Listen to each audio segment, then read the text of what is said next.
Hello everyone, I hope you're doing alright.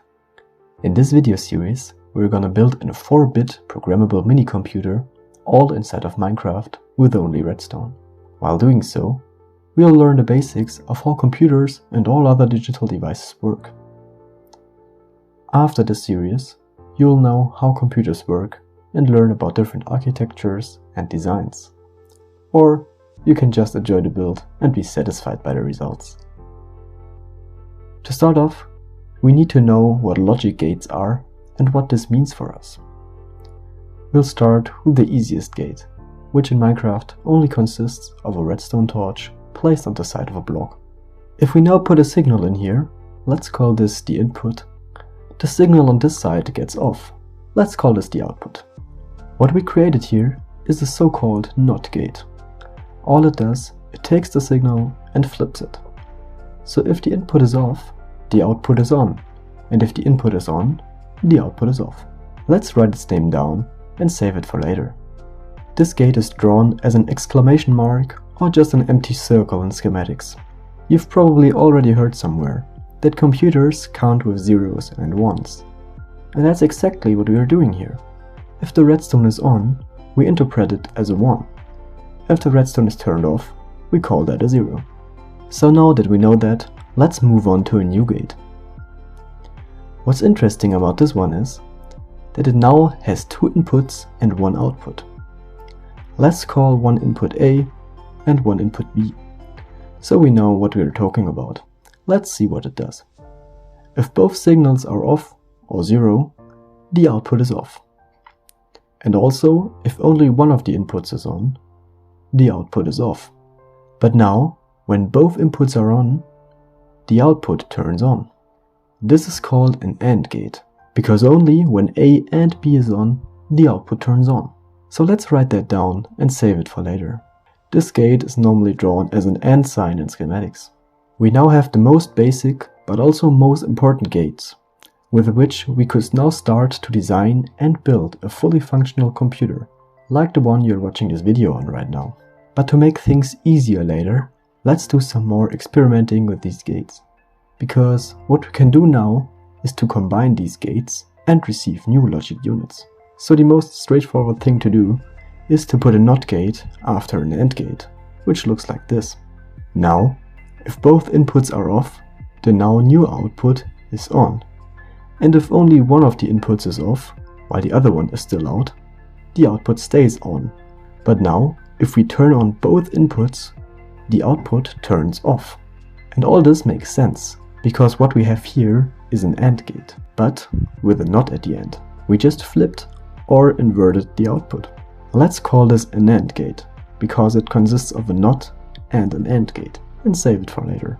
This gate is drawn like an AND gate in schematics, but it has this little circuit at the output. I've already said, this circle represents the NOT gate, and lets us distinguish between the AND and NAND gate. And this is true for every gate or logic unit which will follow. So if you see this circle instead of an exclamation mark, you know what it means. Now we have to get a little creative and abstract for a moment. But don't worry, it's way easier than it looks right now. What I've done here is that I've built 2 NAND gates in parallel and connected their outputs to another NAND gate. I've also combined the inputs of each NAND gate at the beginning and turned them into new inputs. So now we have 2 inputs and 1 output again, which we're familiar with. Let's see what it does. If both inputs are off, the output is also off. If one of the inputs is on, the output turns on, and if both inputs are on, the output is also on. This is called an OR gate, because if A or B is on, the output turns on. Now you may say, but if both inputs are on, the output is still on, but it's not an OR anymore. And you're right, that's a bit weird. But this is what's used everywhere, and to comfort you a bit, I have this for you. In schematics, the OR gate is normally drawn as a greater equal sign. I think that's more precise, because if one or more inputs is on, the output turns on. But because that is a very long name, and there's a good reason behind this name, I'll continue to call it an OR gate. Okay, so let's write that down. but I won't save it, because there is a better way to build an OR gate. I wanted to show you that you could build an OR gate out of NAND gates, which we build out of AND and NOT gates. We can continue this, but this means that we'll use a lot of gates later, because one OR gate already consists of 6 smaller gates. We can do better than that. So I built this little gate. It has the same functionality as the build before, but it is much smaller and also faster. We won't see a difference here, but believe me, you'll thank me later. Now, as this has the same functionality, let's write its name down and save it for later.